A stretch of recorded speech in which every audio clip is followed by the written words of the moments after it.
All right, hi, hello. I am Colby. I am CoDameron, and I am here to open even more Star Wars cards.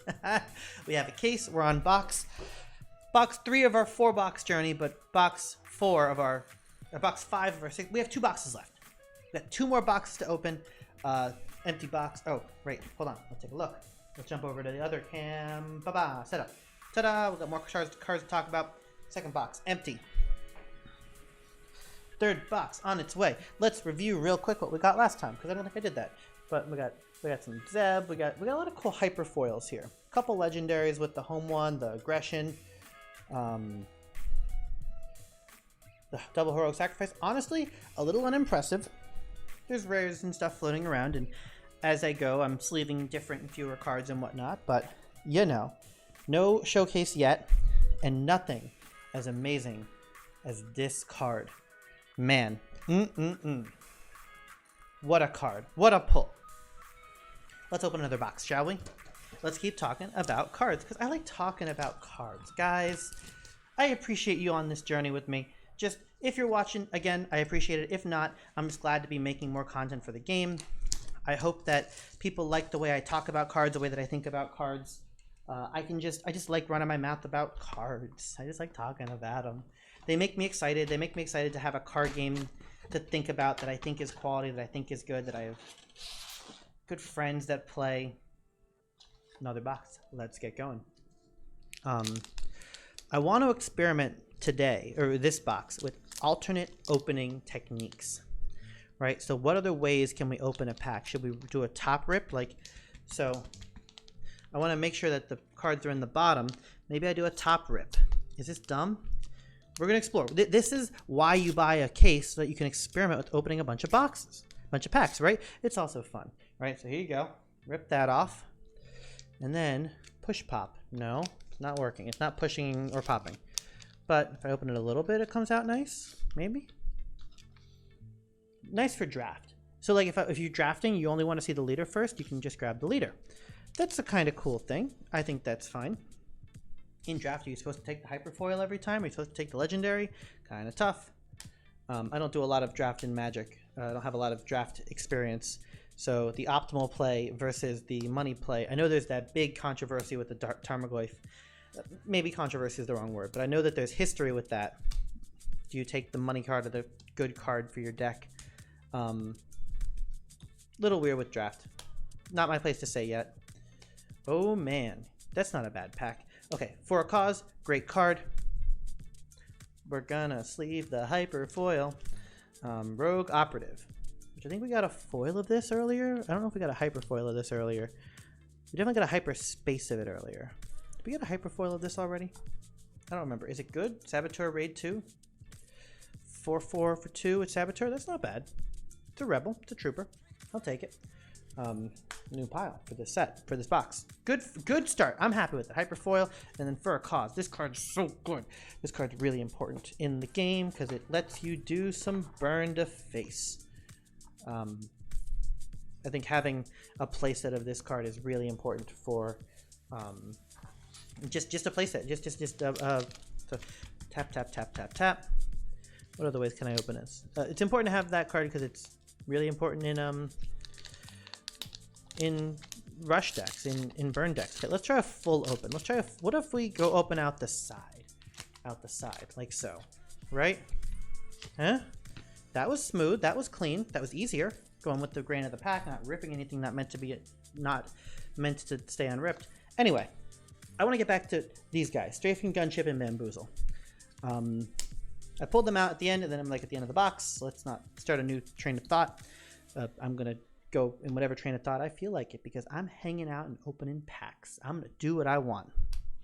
You don't have to watch it, but I appreciate it if you do. Anyway, these 2 cards, they set precedents. These cards, Strafing Gunship says, I'm a spaceship that can attack the ground. Bamboozle says, I'm a card that has a cost that can be free. Jedi Lightsaber and Hollow Dooku. This is a good box already. Man, we're going to talk about the lightsaber today. We're going to talk about Dooku. We're going to sleeve them both.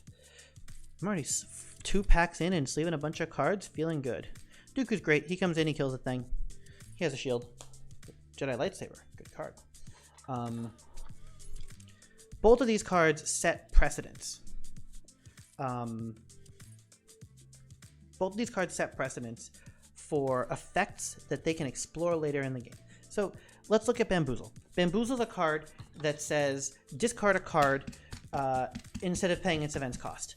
And then it does a thing. That's an effect that exists in Magic and in other card games. Discard, go down on hand advantage to get a cool effect. I know that there's the elementals, what they're called, but it's Fury and whatever.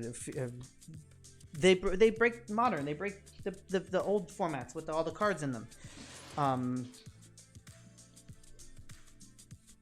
Because the value of getting those additional those effects for free, I guess they have flash. They're good for a lot of reasons. Force of Will is good because it's a good card that does that. Bamboozle might not be a good card that does that, but the fact that they're willing... Defect? Bad pack open? I don't know. Little chip. It's just a TIE Fighter. The fact that they're willing to make that effect is really cool. It's really, really, really cool. The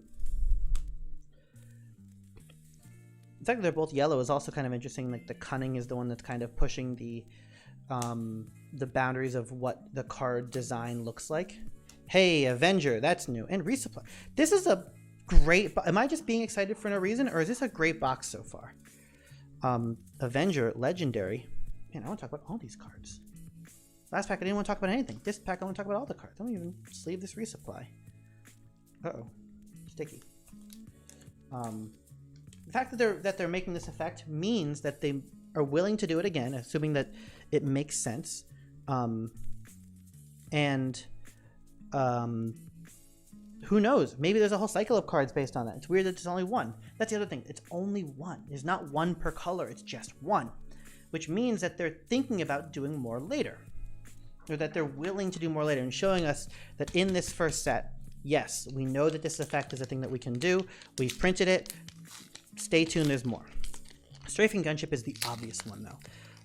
There's 2 zones for units, and they're not allowed to attack each other. What if we had a card that broke that rule? Let's just have one. It's a spaceship. It comes down and it attacks you. I think that card's nuts. One, because it's a unique effect, and that's very good. But also just attacking from -2/-0 is a good effect.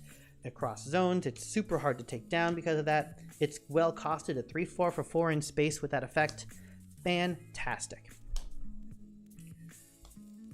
They're gonna have. I'm waiting for an ion cannon on a Death Star to come out and do a ground attack into a space unit. I'm waiting for ion cannons that do no damage but give you the no good to me dead effect, right? The effect that says, again, another precedent that's being set early on, effect that says you don't untap for a turn. Weird, right? Because, hey, look, black one. I don't have this CoDameron chip. Love that. Don't have it in regular holo with a regular treatment. And a third holo 7th Fleet Defender. Amazing. Thank you, CoDameron. PoDameron. Thank you. They're making these precedents no good to me dead. I'm expecting an ion cannon that is a ground unit that attacks a space unit, maybe multiple space units. That'd be kind of weird. They don't have any multi-attack units yet. But does no zero attack, does no damage, taps a thing, doesn't let it untap. Hey, Palpatine's back. Somehow Palpatine returned. I don't know. I just love that this core set, this original core set, they are setting all of these precedents and letting us know. I don't think it's a tease as much as it's a, hey everyone, here's something to come. I think that's super exciting. That's why these cards are cool. Thank you, No Good to Me Dead. Thank you, Bamboozle. Thank you, Strafing Gunship. You're in the last pack. But let's talk about this pack. Oh, look at all these good cards we're getting. Avenger, Jedi Lightsaber.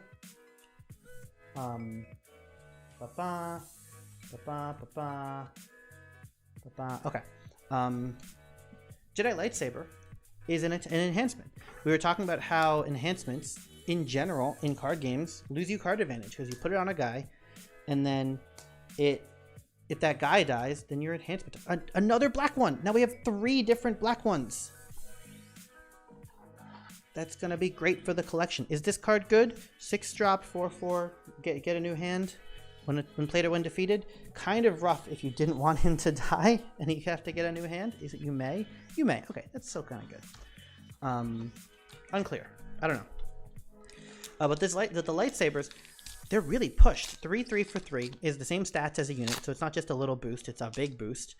And it gets more effects. And in the way that this game works, where you sometimes have to kill a thing with 2 hits, changing that health as your combat math is kind of important. Chopper base, experience token. Oh yeah. Changing that health is really good for like, oh, this guy is going to take 2 hits to kill, or 1 hit to kill, I'll do it later, and then suddenly it takes 2 hits to kill. Really good on a Sentinel unit, especially. But they push it with the other effect of giving the -2/-2, which is just kind of great. Sometimes it gets the kill before taking damage back if you're a Force user. I think enhancements are really good. Avenger, I think, is one of the better bomb cards in the game, specifically because it does a thing when you play it. You put it down, your opponent has to sacrifice a guy. Hey, Delmico. Hey, Rugged Survivors. Whatever. You don't have to wait for it to attack to do its thing like the Chimera, but also it works on attack. So you get the effect again. They just saved some card space by saying we played on attack. You know, it does both. Great card.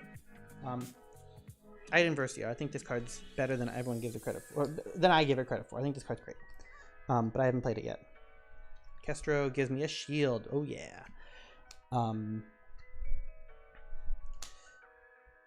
Having that effect on attack as well, especially with that frontline shuttle, even getting that attack, you know, multiple times a turn. When you attack with it, your opponent has to sacrifice a thing, and then you hit.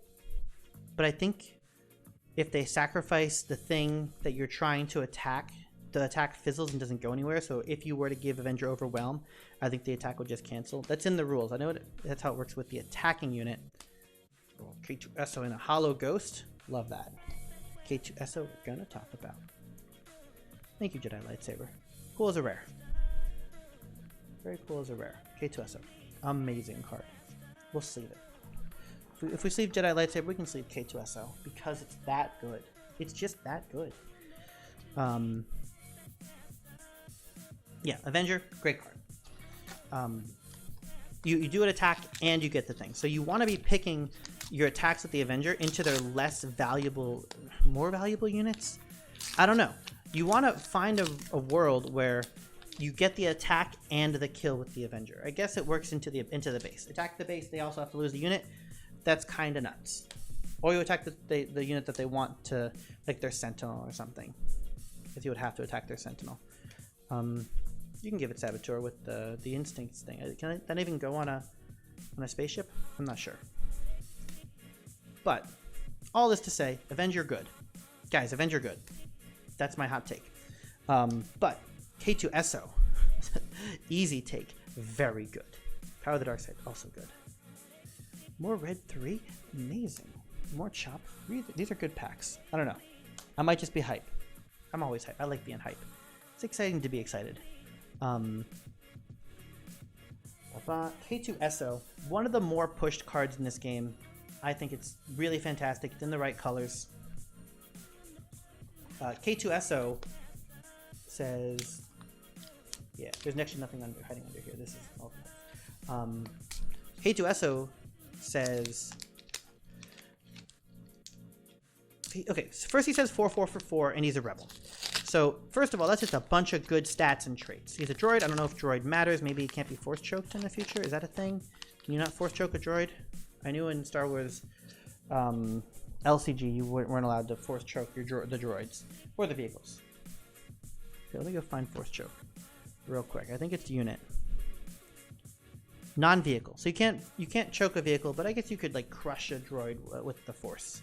That's, you know, on theme. K2SO says Overwhelm. So like, first of all, 4/4 for 4 with Overwhelm, probably fine, right? Probably just fine. Real attack button. 4/4 for 4 with the Overwhelm, probably just fine. That's a good effect. That's a good card. That's a good stat line. It's unique. which means you can't have more than one of them out. So, oh no, if you play another one, you have to kill one. That's awful. But wait, there's more. K2SO says that when you die, you get to either do more damage or take a card out of their hand. And I think that difference is super interesting in red, because the Sabine decks want to play that fast game, right? I've gone back to the top rip open pack. I don't know if that's right. Sabine decks want to play that rush game and play with the K2SO with that damage mode, which I think is super valid. And you do you, Sabine, take them down before they take you down. I think that's right. I think that's the better mode of K2SO. But honestly, if you're playing the Cassian version or like any control version of the light deck, then that card out of their hand is super real. I know that I've done that a bunch of times. It's specifically that card lands in that pile. It's the K2SO. It's the oh, look, a Han Solo. That'll go here. It's a good card. I don't have many of him. He comes in the two-player deck, but I don't have any of them otherwise. But K2SO says that you can play it in the Cassian deck or any light side attrition deck that has these discard effects, and he doesn't have to go face. He gives it this other option. Also, I know everyone else has realized this, but I'm taking my time. I'm looking at these cards as they come. I'm exploring them for the first time in this much depth. He deals 3 damage, and 3 damage, 1, is a lot, but 2, it's also the magic number for Cassian, which, love that. You gotta love when cards thematically work together. Cassian might as well read when K2SO dies and does that effect. You can pay 1 and draw a card or something. There's 2 Infiltrator skill in the same pack, but one of them's Hyperfoil. ECL, great card. You go here. You go here. Here. It's a great enabler for Cassian. Cassian needed those ways to enable himself. And then K2SO Cassian's counterpart. So yeah, he's meant to play with Cassian. Wow. I'm sure no one's noticed that yet. I don't like this top rip. I think it's smoother than the... Hold on. We'll look at the next one. It's smoother than the half open. But I just don't think it's correct for opening these packs. I don't think it's optimal. Right? We want optimal pack opening. Hyperfoil coming. I've been really good. Taking my time and looking at all the cards means that I get to savor the Hyperfoils when they come. Wing Leader, great card. I underestimate this card, but I think I underestimated it because I don't pull a lot of them because they're uncommon. For like early decks. Oh, the Force is with me. Yes, please. What a card. Still love that card. Okay, we'll talk about that card. All right, the Force is with me. We'll talk about you. You've earned it. Thank you. Thank you, double sleeve. Oh. K2SO, good card. Works with Cassian. Of course. What else is new? The Force is with me. So, first off, Hyperfoil cards. Some of them look better than others, and I think the difference, or these Hyperspace cards, the difference is when the edges are white versus dark. Like look at Boba Fett, right? Boba Fett, big light borders. But look at Chimera. On a normal card, the border's already dark, right? The border's already dark on a Chimera card. So when you extend a dark card to Hyperfoil, it doesn't really give you that much of an effect. But when you have a card with a light background, like the Force is with me, let me go find a regular The Force is with me, because good card. It's here. Right. When you extend a light card all the way out, it pops a lot more, especially as the Hyperfoil, but with the Hyperspace too, just like the regular Hyperspace. I've got a Hyperspace in there floating around, but let's open more packs. Right, I don't want to do it that way. I want to go top to bottom. I want to open the whole pack. You want to open the whole pack and come out the side.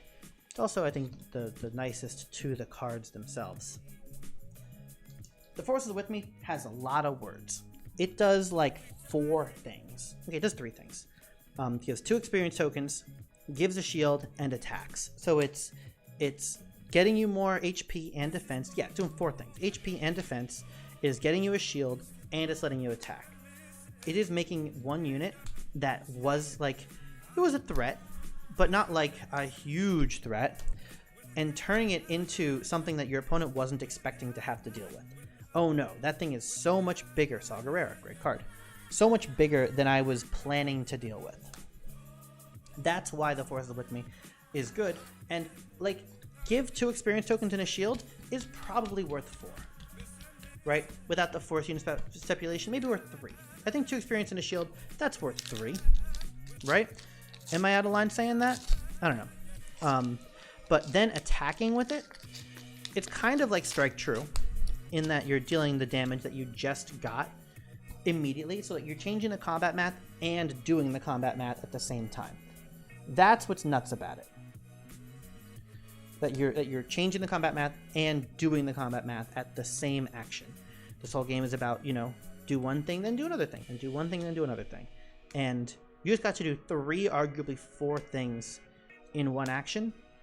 It changes combat math more quickly than is really expected. Bop. Bop. You're My Only Hope is rare. I don't think that card's good. But Alliance Dispatcher, we'll talk about that. We'll talk about Alliance Dispatcher. It's Hyperfoil. It's coming out. Other thing about the Forces With Me,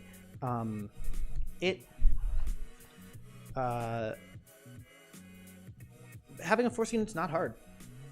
Especially with Guardian of the Wills. You don't have to...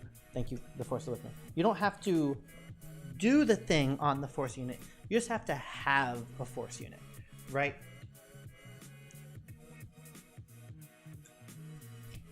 So if I have a different guy that I want to attack with, just having a Guardian of the Wills as a 2-cost force unit, or my leader is Chirrut, my leader is Luke. They are both force units. They do the thing. That's nuts. It's kind of like the light side Overwhelming Barrage, where you're giving power and dealing damage in the same action. It has the same energy as that, but it's got 4 and it does the light thing. Look, I did the top rip again. This is the muscle memory I'm building and I don't like it.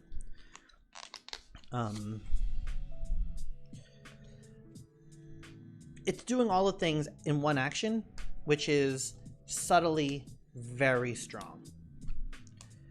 The Forces With Me, good card. I'm about it.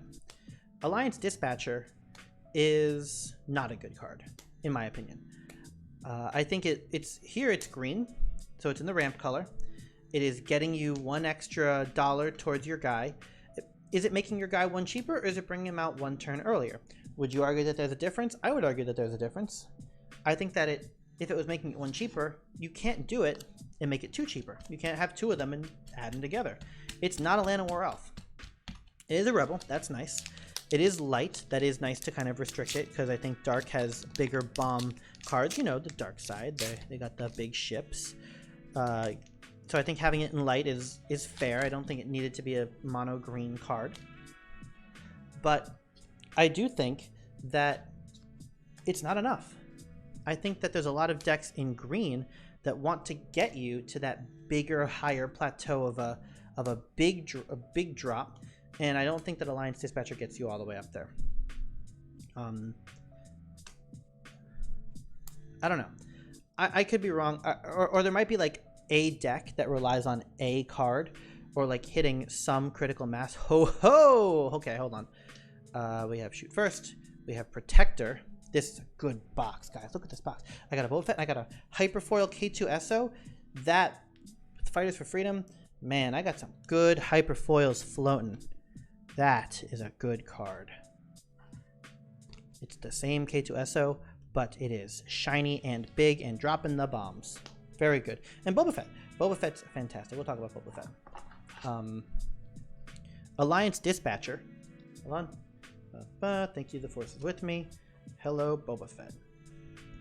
Legendary. Boba Fett should have been rare. His ship should have been legendary. I don't know. Maybe that's a draft balance thing. I don't know. Give me more Bobas. Give me more Lukes. I want to be pulling Lukes and Leias and R2-D2s. All R2-D2 isn't in the set. It's in the thing. I don't know. I think it would be excited to be pulling rare R2-D2s and uncommon Lukes. I want an uncommon Luke and an uncommon Leia, not just the leaders. Oh boy. Here, Inquisitor. I'll put you up here. You know, I feel like top stack here. We get experience token. Oh yeah. Again, we just want all the hyperfoil bases for the hyperfoil tokens. Alliance Dispatcher, I don't think it's all that. I don't think it's going to be that critical mass. I don't think it's enough damage. I don't think there's enough bombs in green-white that are making that much of a difference coming out of turn early. Maybe like you're supposed to play it and then play Luke a turn early in blue, or I don't think Han. I don't know. I don't know. I don't want to. I don't think it's a universal good card. I don't think it universally goes into. Hey, look, Jabba. I don't think it universally goes into a green-white deck. I think it is a green-white deck that wants to hit a certain card a certain turn early. Maybe like, what turn does Leader Luke come out? Maybe it's like, I want my leader to hit the same board as the board, the exact same turn as this specific card. That's where Alliance Dispatcher is going to be good. If my leader, Luke comes at it. Hold on. Yeah, so this Luke, leader Luke, comes out at 6. Unit Luke comes out at 7. Let's say that I decide that leader Luke is really like unit Luke is really good with a shield on it, and I want to get a shield on it as efficiently as possible. I want to attack with leader Luke, give a shield to unit Luke, but the problem is they come out at different turns. So having an Alliance Dispatcher in the deck means if I'm aiming for it, or like even on turn 1, I can play the Alliance Dispatcher and then use Luke's effect, give it a shield. I don't think that's that good of a play, but if the play isn't about that shield and is actually about keeping it around and making it unattractive to attack into and waste resources on, so that turn 6 comes around, regular Luke comes out, and immediately after, immediately after I get the big Luke, that's a different story. If that's the strategy, then that's where I can see the value in Alliance Dispatcher. Devastator, more legendaries. That's my spiel on Alliance Dispatcher. I don't want to generally ramp. I want a specific thing I'm ramping for. Boba Fett. Devastator. Legendaries. Good box, guys. Good box. Boba Fett has really pushed stats. That's why he's good. He's a 3/5 for 3. In green, a 3/3. I guess it's a 3/3 for 2. That's a good card. But a 3/5 for 3 is pushed stats. Doesn't die to open fire on that turn 3 when he comes down. Specifically, open fire costs 3. Boba Fett costs 3. He doesn't die to it. That's just good tempo parity, especially in like a limited. Well, it doesn't really come out as limited because legendary, but it happens. And then he does this thing where there are some cards that say if you have 6 or more resources, if I'm a late game card, if I'm a late game drop, still recording. If I'm a late game drop, then I get some sort of bonus. I get some sort of benefit. IG, and we get a shield token. Oh yeah. Square it up. I get some sort of a benefit if I'm a late game unit. Boba Fett doesn't really do that, but he kind of says that. He kind of says if we're hanging out and we're going back and forth and you do a thing, he only works against attacking an exhausted unit. So if I play Boba and you play a 3-drop, then you take the initiative that turn. Then you have to attack with your 3-drop. Oh, baby. You have to attack with your 3-drop before Boba gets his thing. So Jeddah City, great card. Okay, take that back. Okay, K2SO, hype. That's 3 K2SOs in this box. Regular, hyper, and regular, hyper, and hollow. No, regular, hyper foil, and foil. And then Jeddah City. Jeddah City, great card. No, I take that back. I just said that twice. Not a great card. I think this is the weakest of the 4 bases. It's doing that thing where yellow is defining what it does and reducing attack power. It's rare. It's cool. It's a good box. It's a good number of drops. But Boba Fett says that you have to attack me and attack not Boba Fett or not kill Boba Fett, which is nice. He has 5 health. On turn 4, it's hard to have killed him with your 3-drop.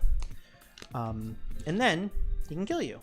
Boba Fett's kill each other pretty well. I don't know though. I think Hyperfoil coming. I do think Boba Fett's stats are pushed, but it works also late game if you play him around, give him a shield, do some stuff. He only costs 3, so he's not always worth removing. You didn't remove a big resource threat, and it comes in. Suddenly, there's a lot of cards that may have been sticking around for a couple turns. Great box. Look at this box. General Tag, Hyperfoil, Tarkin Town, Academy Defense Walker, Hyperfoil. That's what I'm talking about. That is what I'm talking about. I think we've gotten 3 special bases this pack. This deck, this thing, this box. 2 or 3. I don't know. It feels like a really good box. Ready to last box? We still have some packs to go. I don't know if you're counting. I know what the number is, but you guys don't know. We're just chatting. Boba Fett's good. It's good. It's good early game because it's got a 5 defense. It's good late game because it has these words. Good card. Devastator comes in 10 resources. Comes in just 10 damage. Has Sentinel Overwhelm. The hard thing with this card is getting to that 10 resources. Right? Can you live long enough to play this card? I don't know. It's nice that it's in green, which is the ramp color. I like it in the 3 resupply, 3 Death Star Engineer, plus 3 command deck, so mono green, to get ramping as fast as possible. Is it good with Palpatine? I think that if you're ramping, get to Palpatine. That's great. And then if you're ramping that hard, do you want to be? Oh, I think I needed this card. I think I needed this treatment. Maybe. If you're ramping that hard, do you want to be going that high up, or do you need Tarkin, for example, to get you halfway there and then Devastator to bring it home? Sneak Attack, good card. Yularen. I don't know. I don't know how Devastator works. I don't know if 10 is too big of a number. I don't know if ramp is really good. I don't know if ramp is going to be better in other sets. Maybe we'll get more support for ramping. I like this. Look, full pack open. I like the full side open. I think the other ways feel a little dangerous to the cards. If I was not paying attention, if I was reckless with it, I think I could damage the cards by doing a side rip pack open. I don't know. I think the full open, it also just kind of goes with the grain of the pack. Oh, I don't have this card yet. I don't actually have Spark of Rebellion. Let me see something. I thought the R in the rare was weirdly colored. Thank you, Boba Fett. Uh-oh. Good box still. 2 cost. Another defining of traits card. Hold on. Look at an opponent's hand, discard a card. This is the, like, Bodhi Rook I think has qualifiers on the discard. This card just doesn't. Spark of Rebellion, isn't also the name of the set? Yeah. So this is the name of the set. This is what the set's about. The entire set is about looking at your opponent's hand, discarding a card from it. A little weird to name your set after this. There was a card called Spark of Rebellion in the Star Wars LCG, which was so good it was restricted with other pods. It made you free units. It made you free 2-drops. But sometimes it also made you free Spectres. It said, look at the top card of your deck once a turn for free, which is already a good effect. You had it from turn 0. Look at the top card of your deck. If it's a 2-drop character, it comes into play. Or if it's a Spectre, it comes into play. And the Spectres were good. By the way, last pack, if you were counting, empty box. Still no showcase, but honestly, I'm super impressed with this pack. I'm hype. I feel like we've gotten a lot of good cards in this pack. Maybe it all averages out. Hey, look, hype before a Han. I'm into that. I don't think Han's very good. I don't think the yellow heroic leaders are very good in general. But maybe the deck is just fine with the yellow heroic leaders with Han or with Jin. I don't know. I have to explore Jin a little better. I need to understand what she is bringing with that -1 attack reduction. Come back. Cute. Lando again. We already talked about Lando, but he's good. I'll put him here. He lands here. Hardpoint Heavy Blaster. Hey, look, that's the whole box. That's 3. Guys, we still have another box to go. I'm running out of stuff to talk about. That's not even close to true. I never run out of stuff to talk about. But let's look at how good this pack has been. Right? Base, Hyperfoil, base, K2SO's in space. Look, K2SO, Hyperspace. A lot of good Hyperfoils. Like you can get, I'm getting these legendary ships that I didn't have before. Multiple black ones. Another for a cause. This pack has been great. Good pack, everyone. Thanks for joining me. We got one more box left. Let's get to it. See you soon.